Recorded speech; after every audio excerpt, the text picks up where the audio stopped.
unconscious sabotage that limits most female investors and business owners, you're going to want to watch this show or listen to it if you are listening to the audio version.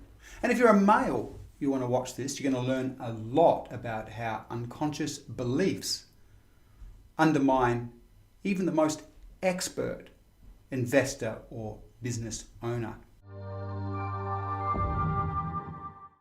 I really loved doing today's show, and I really enjoyed interviewing Hannah for good reason.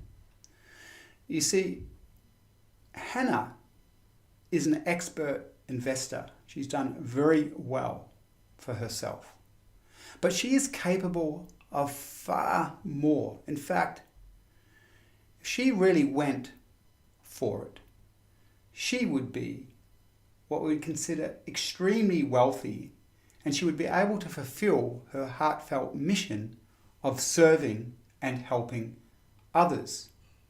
And the reason I loved working with her today is she displayed many of the unconscious patterns that a lot of the female investors and business owners that I work with have.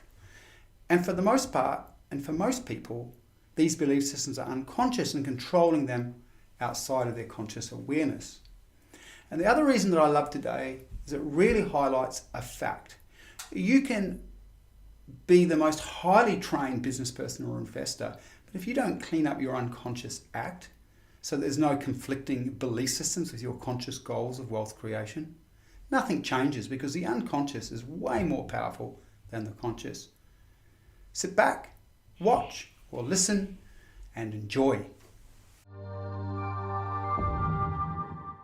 And welcome, Hannah. I'm really looking forward to working with you today on the show. So Hannah, welcome. Maybe say hi to the audience. Hi. Hey. Hi, everybody. Hi, Perry. Great to be on the show. Thank you. Yeah, okay. Let's get it. We're going to do our best to give you some breakthroughs today. Good. Looking forward to it. That's why people come on the show. Just quickly, how long have you been investing for? I started my investing journey 20 years ago, and it was purely by accident. Really? How did that happen? What was the accident? I had actually had some health issues for a few years, and during that time I was stressing out about money and stuff, and I thought, well, what happens if I can't pay my medical bills? What am I going to do? So as my health improved, because it was about 4 years on and off that I had all these health issues, so I'd used up all my annual leave, all my sick leave, all the rest of it, and I thought, oh my God, I was living with my parents at the time, so, you know, I didn't have to worry about a roof over my head, but I still had life bills and so on, and a future to consider. So, yeah, once my health started to improve, I started to look for things, and property just happened to sort of land on my lap, I think. I came across a property that was for sale, and I jumped at it. So it was pretty scary, but I thought, yeah, what the heck, I need to start doing something, and that was my foot in the door. Well, you're certainly someone that goes for independence. You know, you've realised you had to take control, and that's pretty amazing. And you've really activated, haven't you, back then? That happened, and you've just gone for it. Yeah. I built on. I'm sure part of that drive, Hannah, was to be independent and to secure your financial future, correct? Well, funny that you should say that, because I grew up in an Italian household, so it was drummed into me that didn't have to worry about going to uni or, you know, having any skills as any external skills, because I was going to get married, have kids, and my husband would look after me. So that didn't happen. Yep. So it meant that, you know, all the things that were kind of drummed into you that would happen may or may not have happened, and, you know, at the end of the day, you still have to do something for yourself. You still need to live in a house and so on. So I kind of, one property became two, and two became three, and so on. So I just sort of kept going, and I thought, at some point I'll meet someone that will want to join my journey, and yeah, we could do it all together. So great. Well, yeah, I've got to tell you, you know, that the very fact that you didn't end up meeting someone when you were younger and that's forced you into taking responsibility for your own financial life. That is a fantastic thing. I coach a lady called Louise Fowler, who's a very well-known wealth creator here in Australia. And she always says to me, and she's passionate about teaching women entrepreneurs, and she always says to me, Yep. I teach all the ladies I work with to take financial responsibility for their lives, because she said, I have seen so many women in their 40s and 50s go through divorce and end up with nothing. So, you know, you didn't get the man early on, but you bypassed that. So you've been forced to develop your wealth creating skills, and, you know, you take responsibility for your own life. Where sometimes when people get married and the man's taking responsibility, if we're looking at traditional way of working, the female's disempowered. And, you know, anyway, let's get into it. So I know that you really had an affinity for restoration as your major investment strategy, correct? Yeah. I love adding value. So I like taking something, the diamond in the rough, and then turning it into something, you know, a hell of a lot better than what it was when it started. It's just, I like being creative. And for me, that's something I can get my hands into, because I'm a hands-on person. I don't like just simply hiring everybody to do the work. So obviously things like electrical and plumbing and, you know, that kind of stuff, you get the experts in.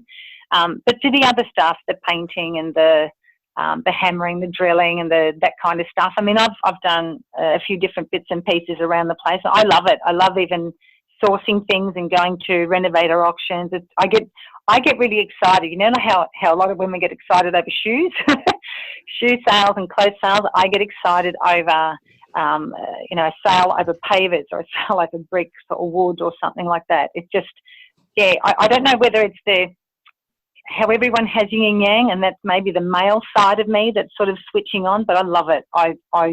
It really turns me on to get into all that sort of stuff. Well, you actually remind me of my wife. My wife's similar. Okay, she's a real hands-on person. And I actually want to touch base with something here, because I think this is important, because you and excuse me if I'm just up front, but you know I know about people. You've seen me work so you know that I'm very quick at understanding how a person operates. You know, one of the things about you is you're actually an artist. You'll see a property and it's almost like someone that's a painter. A painter can start with a blank canvas, but they're already seeing what that outcome's going to be. You're really quick with that. You're actually an artist, and so the whole process is you see the outcome. You look at the building, and you will already see what it's going to look like at the end, and then you get really excited about making that vision a reality. But that's true for you, isn't it, what I've just said? Yeah, that's pretty spot on, and that's why I guess, you know, I'd say I can look at something. You go to a sale of a property or something, you'll get all these people that'll go in and they'll see a property that needs work and they'll snub their nose at it, or they'll, you know, you can hear them muttering, oh no, there's no way. But I'm quietly rubbing my hands, because I go, this is great, and I'm already looking at each room and thinking, okay, it needs this, it needs that, and yep, that'll cost me that much. Yep, I can get that. So I'm already walking through the house and actually seeing what it looks like, what it's going to look like in the end, and I can see it at that moment while I'm walking through it. So again, I really love that intuitive part of it, and it's it's a nice feeling. There's a real sense of satisfaction. Well, that's what, you just mirrored what I was saying. I can see it. Like, you are a creator, you're an artist. And so when you get that vision, you want to fulfill that vision, right? Now, it's really important that we talk about this, because that's actually part of your genius zone. That, you understand that? That's part of your genius. You have a natural gift towards that. And just a question, so you've been pretty successful, haven't you, with your renovations? Yeah, I've done very, very well. So I'm very comfortable, and it's better than what I expected, I think, because in the early days it was because everything was new and people weren't really doing it. Like, there's a lot of stuff now. There's a lot of workshops and so on, and things on TV. But when I started out, it wasn't stuff you really heard about a lot. So it was something I had to keep to myself, because I found that if I started to tell someone, I'd get why would you want to do that? You know, you're a girl, you know, you're going to get married, you know, don't don't think about stuff like that. Oh, we're going to get into that soon. Oh, we're going to get into the blocks. I tell you why. Right, let's see. I'm excited. The moment you start talking about getting married. Sorry, Anna, keep going. What's that? Yeah, the moment you started talking about getting married, I'm going, we're going to get into some blocks around it. You'll see. This is cool. Yeah, okay. Oh, yeah, we're going to, I'm more interested in finding out a bit more about you. So, because you've done the renovation strategy for so long and you do have a gift for it, you'll end up with what we call an unconscious competence that will become your comfort zone because you are good at it. Yeah. Yeah, okay. Yes, that's where I'm at. Have you explored other investment strategies like writing waves of growth or buy and hold, or what else have you explored?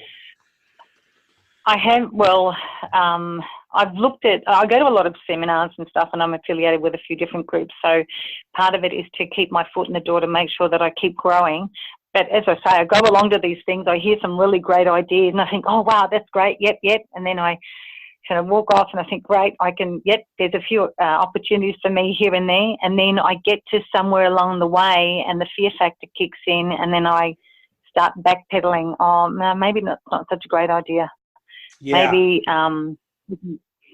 so all the what ifs come up, and then you find that suddenly you're busy all the time and you find things to do that don't need to be done, but they crop up. Yeah, we're going to get into that. Great.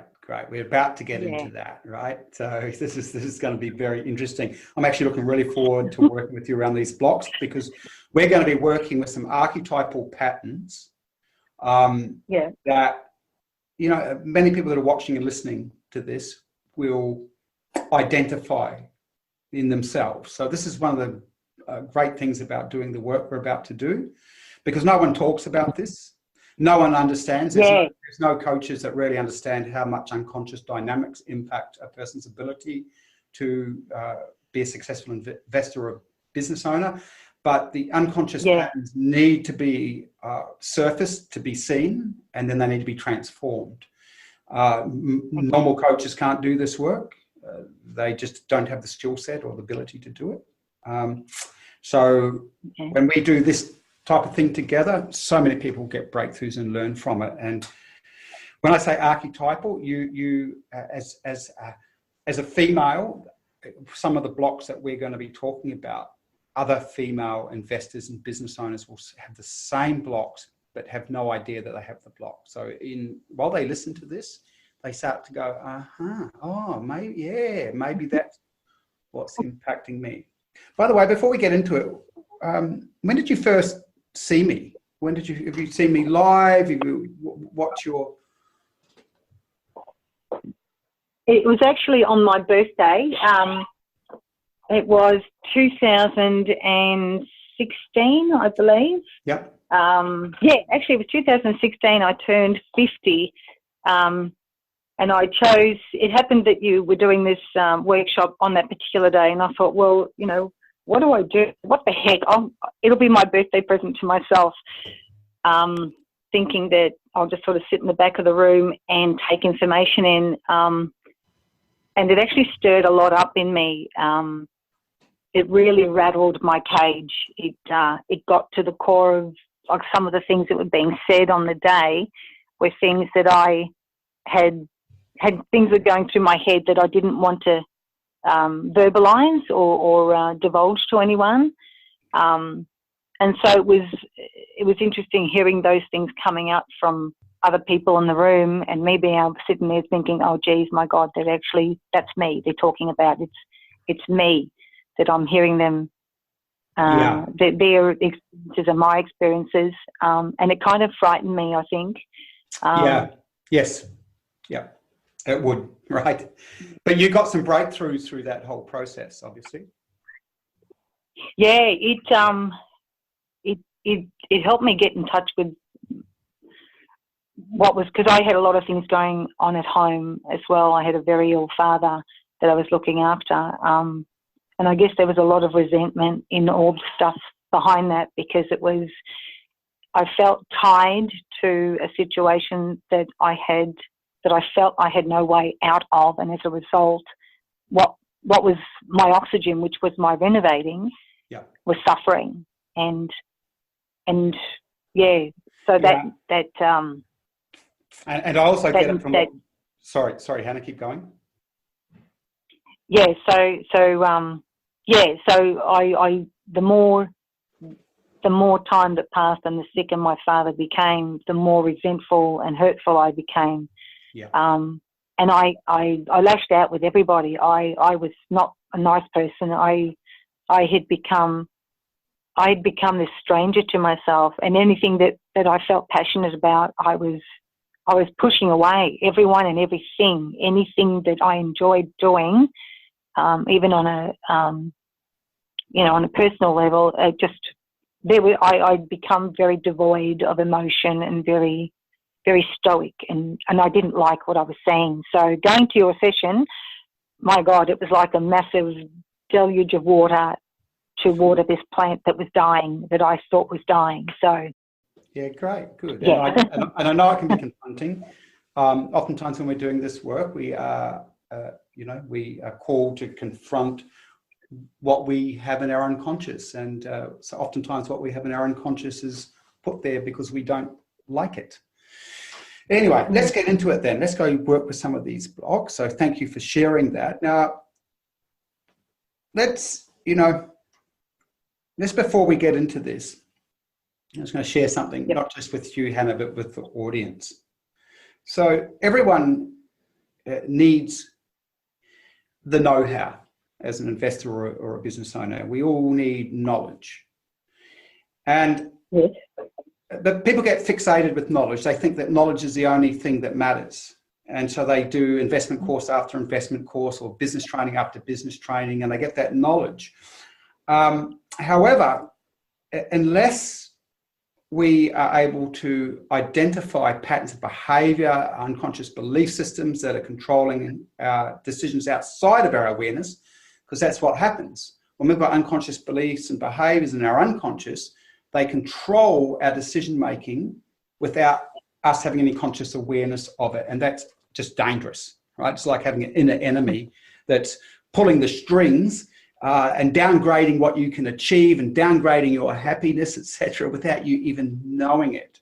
And so when people come to work with us, obviously we're helping surface belief systems from the unconscious, as well as giving them best-in-class strategies. And when you get your unconscious working for you, meaning it supports your conscious goals, and you've got really good intellectual knowledge about how to be successful as an investor or a business owner, things just go well for you.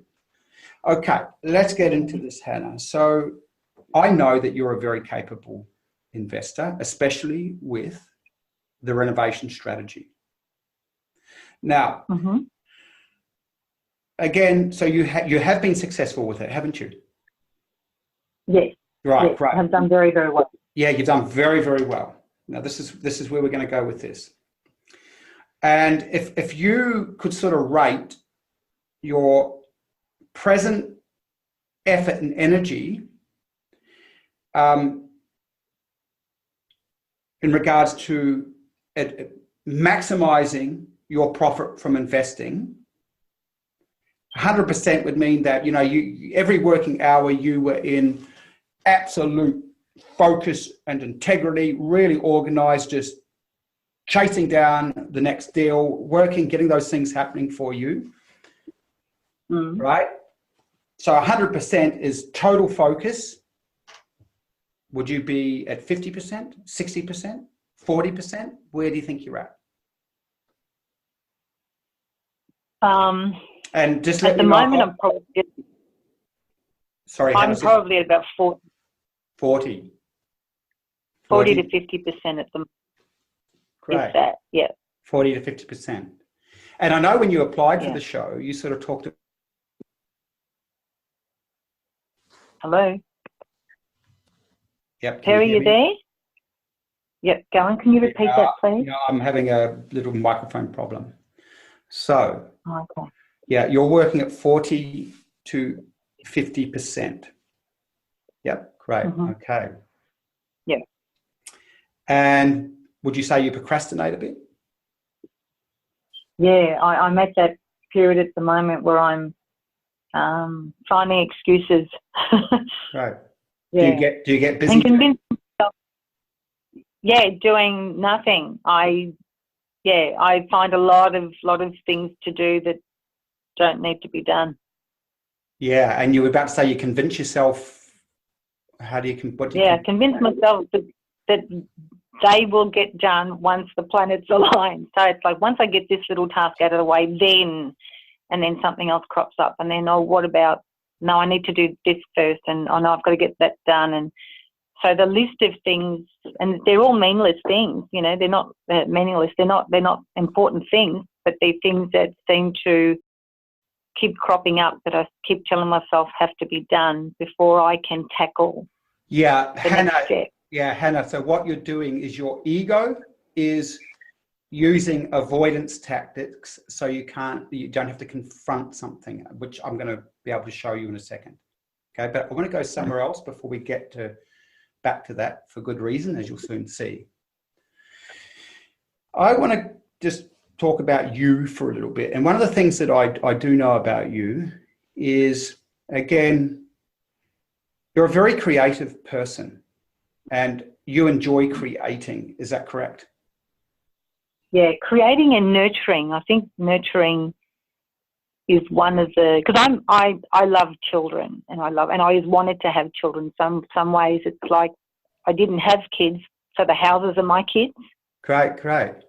So remember earlier I'd said to you today before we went and started, I said you got a strong Italian mama part of you. So you've got this very creative Italian mum part of you. And this Italian mum, obviously, this is the mother bear that wants to look after and protect the children. That's the nurturing part of you. You feel all warm inside, and you feel right. In fact, it's actually part of your mothering instinct to look after the kids, isn't it? And be with the children. Well, children that I don't have. Oh, that's right. That's right. Stay with this. Great. Yep. Okay. Now, can you feel right now you're choking up a little bit? Can you feel that at all? Yeah. It starts getting the emotions going. So. Great.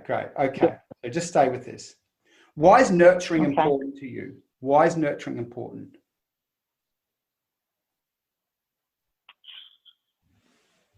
Because you feel safe.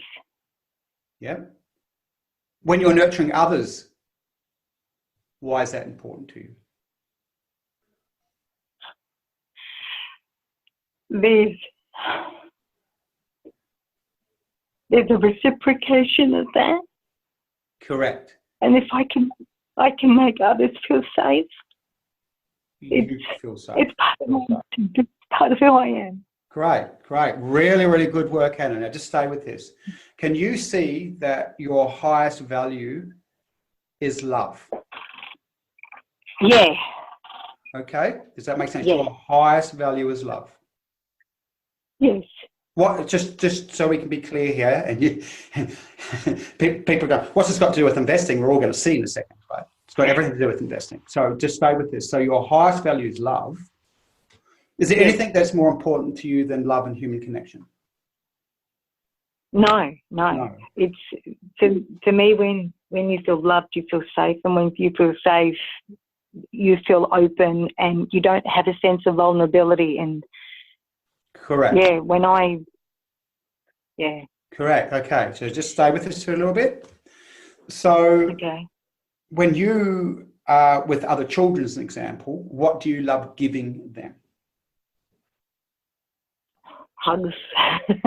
I like giving them, I love doing things for them. I guess one of the things too with my properties, it's like, well, when I pass away, if there won't be any children, but if I don't find a partner or whatever, then those will go to my nephews and my nieces. And how good would you feel about doing that? How good would you feel about leaving your properties to your nieces and nephews? Well, that's my love. I babysat these kids. I spent a lot of time with them. So for me, even though I didn't give birth to them, they're my kids. Thank you. I know. Okay, so just take it. I actually need you to take 2 breaths at the moment, 2 or 3 breaths, because you're getting, you can probably tell, quite emotional. You'll see where we're going with Yeah. it. You're doing real well. Well done. Okay. Yeah. Okay. Well done. So just take a breath. And so can you see that there is an intrinsic motivation in you to give? Can you see that? Yeah. Yeah, Okay. very much. Yes. Okay. Spot on. So I'm going to ask you a question. If you were a multi-millionaire, I know that you're already doing real well, but a multi-millionaire, right? And take a breath. Mm-hmm. And, you know, you were on your deathbed and you knew that you'd set up 20 or 30 orphanages all around the world. How would you feel about yourself? Oh, amazing. I would feel good because it's like I'm leaving something behind. I'm leaving a legacy, and part of me lives on as a result of that. So Thank you. Thank you. I want to leave the world in a different place than I came. Yeah. Okay. Yeah. So can you see, based on where I'm going, or the questions I've just asked you, that if you had way more money, you could be more of service and fulfill yourself deeply? Yes. Great. Yes, I can. Yes. Great. Good. Now, the reason I've done it, and we, you know, like if someone's working with me in a breakthrough profit workshop, and that's where I'm working with someone really closely and intimately, we've got time and space, we'd flesh into that more and other things, but for good reason, because your mission and purpose is tied into that, into what we've just connected you with. Okay, that's who you are. That's your purpose and mission, part of it. There are other aspects as well. And so working back from that, when you sabotage your wealth creation or limit your wealth creation, because we can't say you sabotage it, but we can say you limit it, because some people sabotage it, you actually limit it. But when you limit your wealth creation, you can't serve in the way that your heart really wants to. Okay? Because you would love funding orphanages. You would love finding ways of being able to take your money and spend it in ways that serves and support other human beings, especially the young. Yeah. Right? Yes, absolutely. Yes. Right. Now, the reason we do this is that we always have to work with a meaningful goal, in contrast to where we're about to go, which is into the unconscious, to see what belief systems are minimizing you. Okay. Okay. So this is just for the audience here. So Hannah has done really well as a wealth creator, but she knows she can do way better. And she knows that she's sort of limiting herself with this procrastinating, not being super focused. And as a result of that, she's actually stopping herself from living fully in her purpose, because to live fully in her purpose, the more money and power she has, the more she can serve and give from her heart, which is very, very nurturing orientated in helping children especially, and people not experience some of the things that she experienced as a young person, which I don't need to go into, but does that make sense to you, Hannah? Yes. Yeah. Yeah. Okay, great. That's it. Great. So the wealthier you are, the more you can give back. Now we're going to go back into, you procrastinate, you're not operating at even 80%, right? You're operating. Okay. So I'm going to head on down, and I'm going to be a bit bold here, and you can always tell me to stop. Okay. So I've always got to be sensitive when I'm working with people about what they can handle in regards to knowledge about what's happening on an unconscious level for them. And it's true to say that we often put things into the unconscious outside of conscious awareness because we can't deal with them. We don't have the tools to deal with those things. Okay. Yeah. You know, like after a show, if you're upset at all, just ring our office. Okay, we really support you. Okay, just be aware of that. Okay, and I'm not going to go fully deep in the show anyway. We're just going to help you see some things, but we don't need to go to the full depths. So on the unconscious level, there's a part of you that doesn't want to be seen as really, really wealthy because it feels that you're going to be rejected. Does that make sense? Yeah. Yeah. Yeah. Okay. Yes. Yeah. Now I'll say something and then I'll come back and ask you about that, because so what you have, by the way, with that is a conflict between conscious goals and unconscious goals. The unconscious goal is to fit in and not be rejected by your tribe. Now, does that make sense when I say that to you? Yes, it does. Yes. Yeah. So oftentimes, and this is not just for you, Hannah, this is for the audience as well, if you grow up in the working or middle class especially, on the unconscious level, you've heard all sorts of negative beliefs or negative stories about wealthy people. And, yeah. and you know, depending on the class that you grow up in, you know, you might be rejected for having big goals. You know, who do you think you are? And so this all sits in the unconscious. And even if that happened 30 years ago, it's still there, ruling people, and they don't even know it, right? The conscious goal is to get wealthy. The unconscious goal goes, well, I'm not going to get too wealthy because then people will think I can't swear because this is a show, but you know where I want to go. Okay. Okay. So when you were growing up, what was the socioeconomic group? What? Okay, we was a middle class family. Yep. Mum stayed home. Yep. I'm in my 50s, so Mum stayed home. My grandparents lived with us, and they spent quite a bit of time helping to look after us. And Dad went to work, so it was very clearly defined that the men went to work and the women stayed home and looked after the house and the children. It was clear to me that, you know, you don't have to go to university. There's no need for you to do that.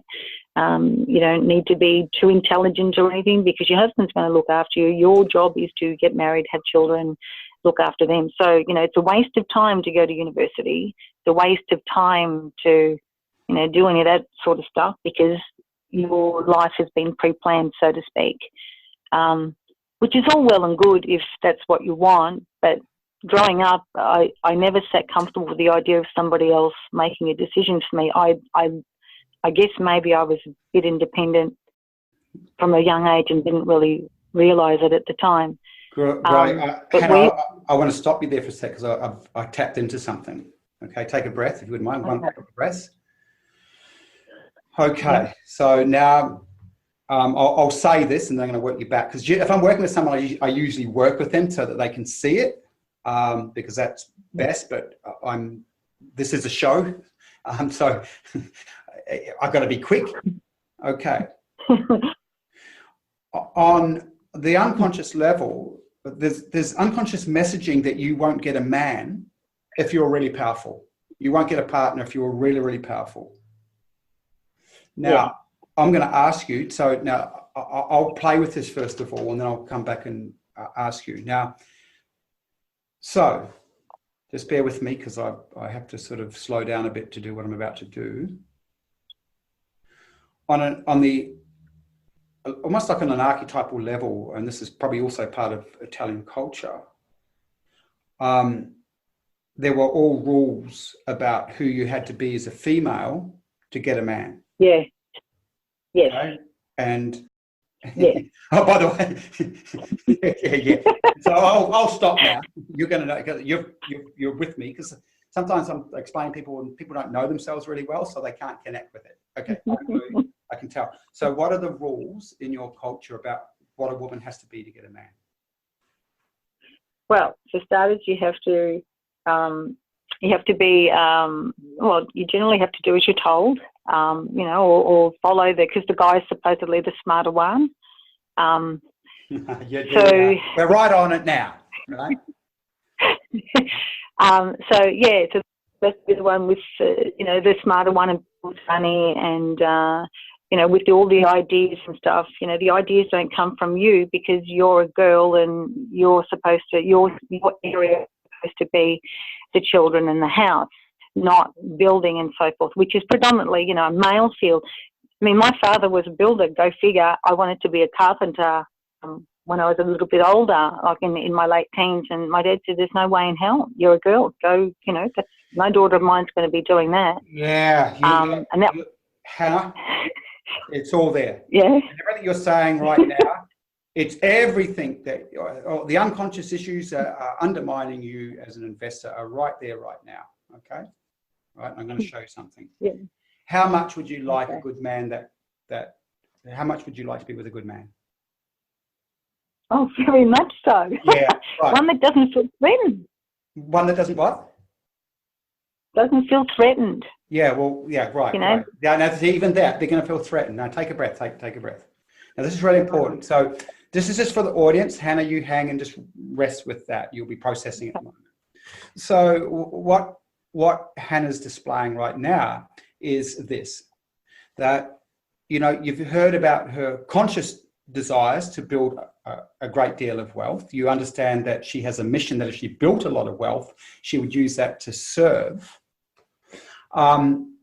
And so this conscious goal of wanting wealth sits in opposition to something, because what's more important to her is having a relationship with a man. That's what she wants, a good man that she can have a relationship with. But based on her unconscious rule structure that she's inherited from her Italian tradition and her family, she won't get a good man if she's powerful, if she's smart, if she's strong. Now, that's all been carried around on an unconscious level. And she knows on the unconscious level that if she builds the levels of wealth that she's capable of based on her unconscious rules, that she won't get a man. So she's got to go, okay, I can't get too wealthy and I can't show my wealth, because in her rule structure, she's got to move into what we call the feminine, the demure feminine, because that's what she was taught got the man as a young person. By the way, Hannah, it makes me angry, this stuff, right? It doesn't. It's just, this is old traditions, but it's just ridiculous. I can go further with what's happening for you in a moment. Just bear with me. I think about my wife. You know, it's funny, people hang out with me and my wife, and I'm sometimes considered a misogynist, or she's considered, I'm an excuse the language, everyone pussy whipped and ball broken. And all of them are wrong. Absolutely, all of them are wrong. My wife and I, our life is based on competency. If Anne-Marie's better at something than me, she's the boss. If I'm better at something than her, I'm the boss. Okay, it's got nothing to do whether I'm a male, whether she's a female. My wife can build houses like you. She's amazing, right? She's better at that stuff than I am. Okay, it's just ridiculous, that kind of form of thinking. Now, just on an archetypal level, you have, and this is not male, female, got to be really careful with these words because of the way the world is at the moment. We talk about the feminine and masculine natures. I have a feminine and masculine nature, okay? So this is not about female or male. As a man, I have a very masculine aspect to me, and I also have a very feminine aspect to me. I mean, I can move in both worlds. I played rugby for years, but I'm also compassionate and sensitive. And by the way, I had to unlock that in me because I grew up in a macho environment where they taught me you couldn't be compassionate, kind, or caring. That was considered, you know, that's just so. But I worked out through my inner work, well, no, I'm really got strong aspects of the feminine and strong aspects of the masculine, and both have their place. I don't need to be coming from my masculine side when my children need nurturing and a bit of love and cuddle, or my wife needs some understanding. Okay, both aspects. But the reason that we're talking about this is because at a young age, you had masculine tendencies. Now, again, everyone, no male, female, this is masculine, moving towards outgoing, doing. But in your tribe, it was the feminine qualities that were that the males, the masculine taught you, and even your mother would have taught you was desirable by men. Right? Get that? But you have, and you're not devoid of feminine. I can feel it in you. That's your real nurturing side. In fact, you've got a lot of it. Your creativity comes from your feminine side. Your activator and your ability to work hard and you know, get stuff done, that comes from your masculine side. Get me? Yes. Yeah, right. Yeah. Now, so you were rejected even at an early age for this. I want to be a builder. I want to do these things. So you were learning, I'm not acceptable. Okay. So this means that you would have always, you've done it, you've followed it, but you only half followed it, and you half hide. You half hide. Does that make sense? Yes. Yes. Right. And you half hide because you're going, well, I won't get a man based on the rule structure because if I'm powerful and smart and have more than them, they won't want me. Have you even got down to that point where you've actually seen that belief system yet? Yeah, and Yeah. I mean, you go on a date and, you sort of don't want to tell them too much, but then you think, okay, I'll sort of be the nice demure girl and the rest of it. And then when you're getting into the relationship and they start to see that you can hold a hammer and you know what a drill is and what a bit is and da-da-da-da. And then the property stuff comes in, it's like, oh, hang on a minute, I'm the guy, but you're encroaching into my space. And so they start to look at it like it's just a little shift at the start, and then the longer you're together, the more you see that their knowledge of what you do becomes a problem because I'm not supposed to do that stuff. Okay. There's two things here. Like, what's really interesting, I want to say this to you. Okay, this is really important. There's two things around it. I want you to come and do a breakthrough workshop with me. There's things that I can do around this subject that I don't want to do on the show, but honestly, you're amazing and you've got an amazing future when you shift some of these viewpoints. So I just throw that open to you. But then outside of that, just bear with me. See, you speak still as though what you say is the truth. And I understand why you speak as though it's the truth. So you inherited these belief systems when you were a young person. And these belief systems keep being confirmed to you because you keep going out with men that keep confirming that, look, if I'm too big, if I'm too powerful, they're not going to want me, right? But you've got to understand that those men are deeply insecure men. And they're not all men in the world, right?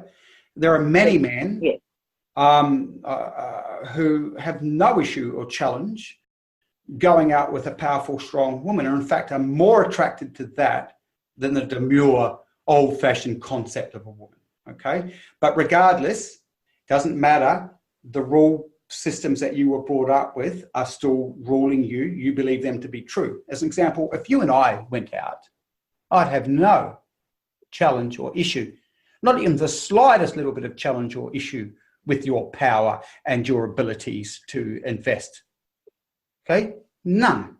It wouldn't even come in. It would be a thing of respect from me. And I would come and ask you questions, like I ask my wife questions about everything I'm doing. Why? Because she's smart. Right? You get me? Okay. That's this out. Now, so it's the man thing, again, consciously going for wealth, but unconsciously, but now more consciously because you can see it.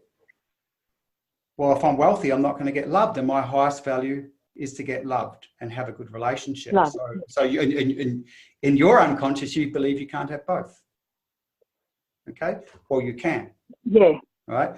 We can't dig into that anymore right now. But you'll come to a breakthrough workshop with me if you want, and I'll start to move you in a way and give you some tools that can start to help reprogram and rewire these belief systems, because you're going to have to. If you don't rewire these belief systems, you'll keep downgrading your abilities as an investor. It's really important.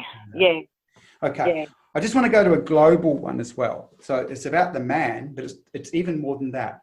I want you now to imagine if you worked at 100% for the next 4 years as an investor with your skill set. Just imagine it now.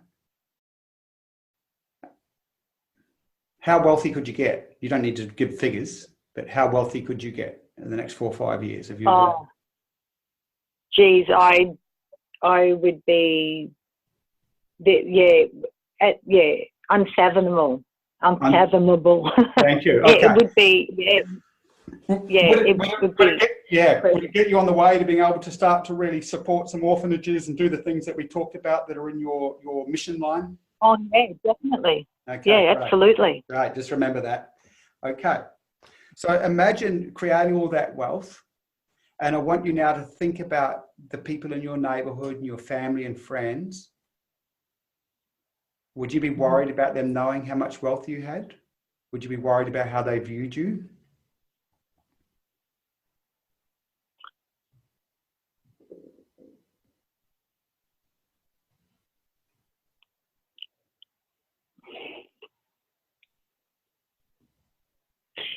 I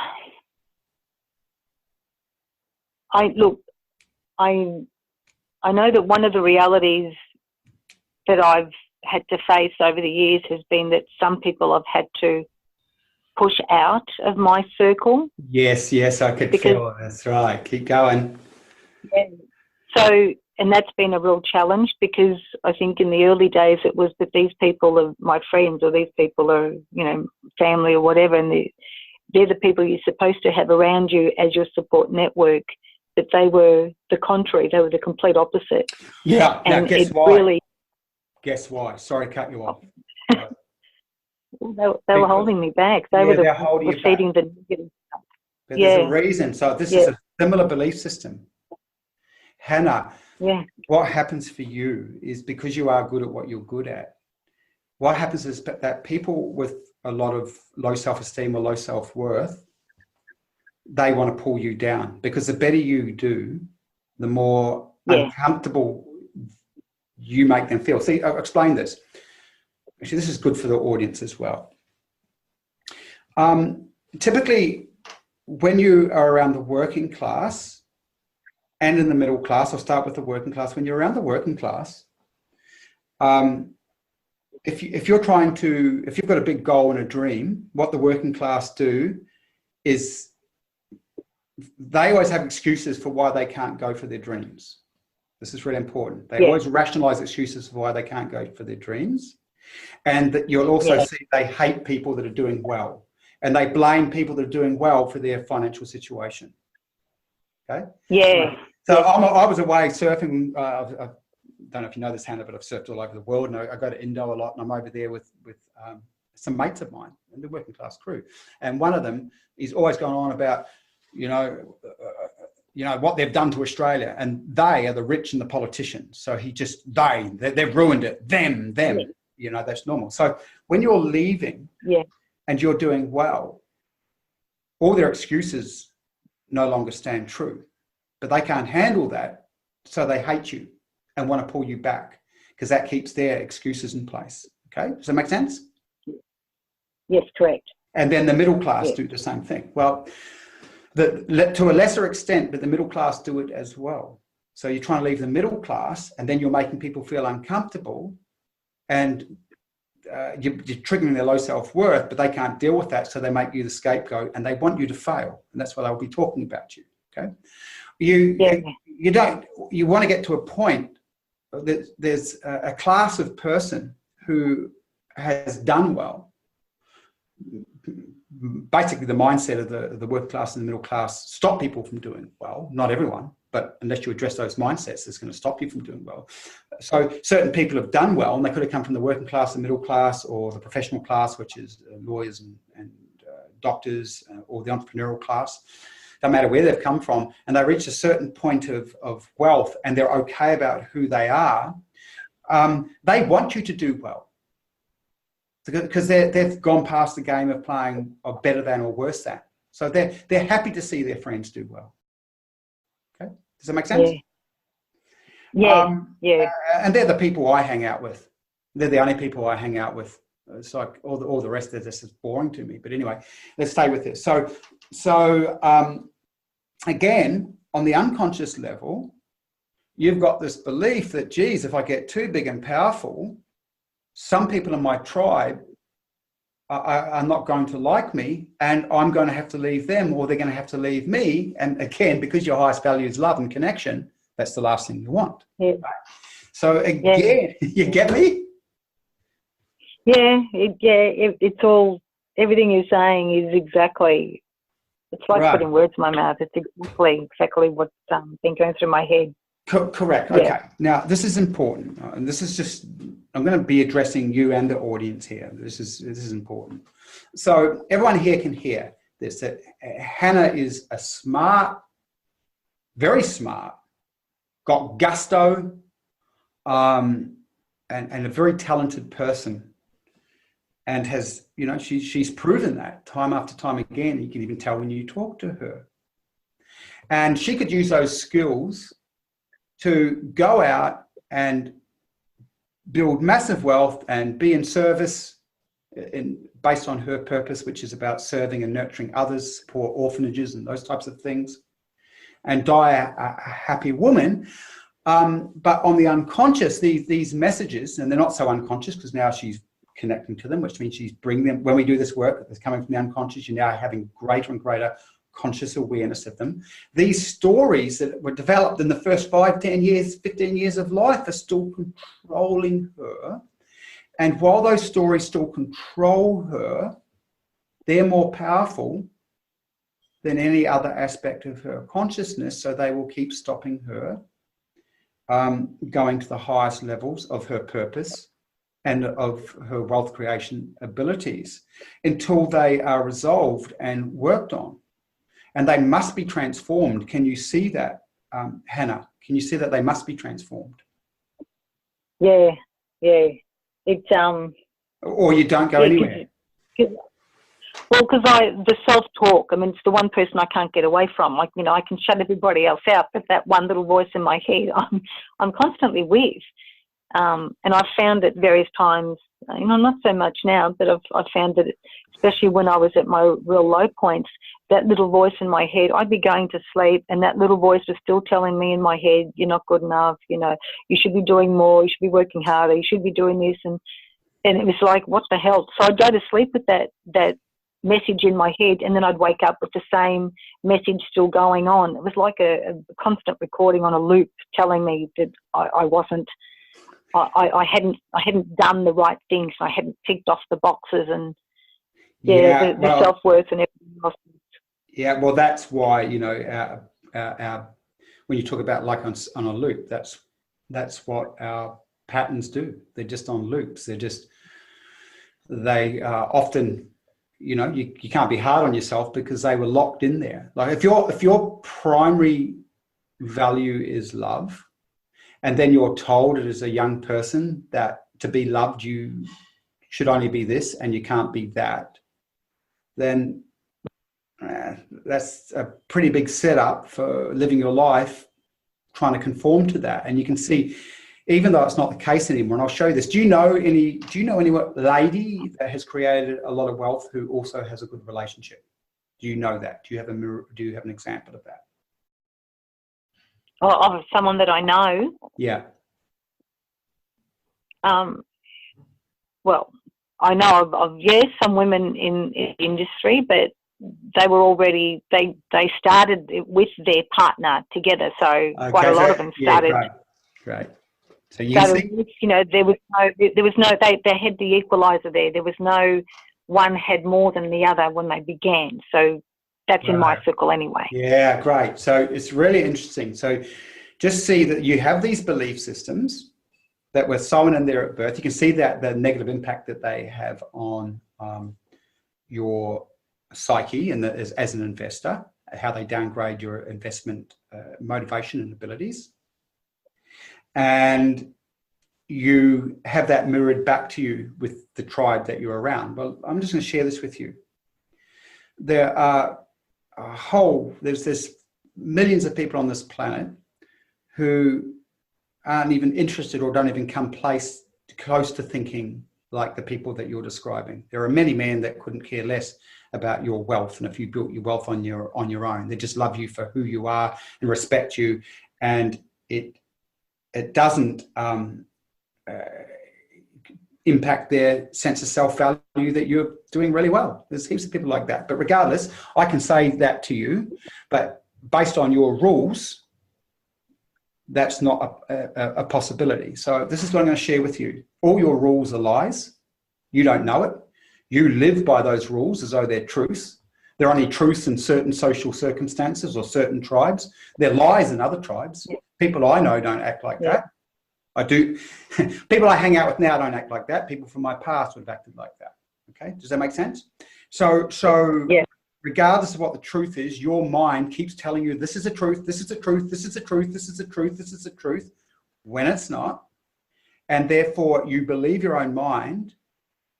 Okay, so you have to get to the point where your mind has different belief systems. So as an example, the belief system that would really serve you is I am really loved and respected and nurtured when I'm really powerful and wealthy. Okay, can you see if you had that belief system that you would just act completely differently? You would be a complete different person in how you behaved. Can you see that? Yeah. Okay, but can you see that you can't accept that belief at this point? Yes. Right. Yes. Right. That's right.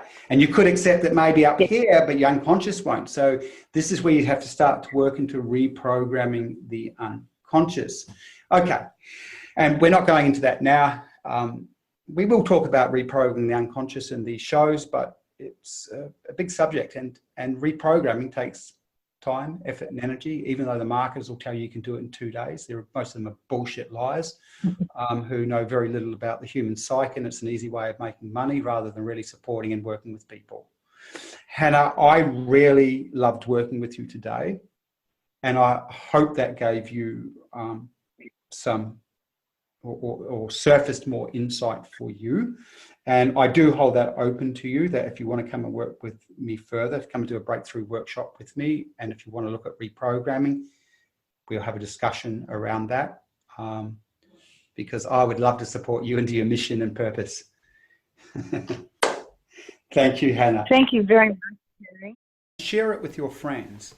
This work's really unique and different and very powerful, and we want to get the word out there. In fact, it should actually be taught in schools. We'd have a far superior world if people understood and mastered what we taught. Also, if you want to do a breakthrough profit workshop with me, just click the link below, or you'll find it on my website.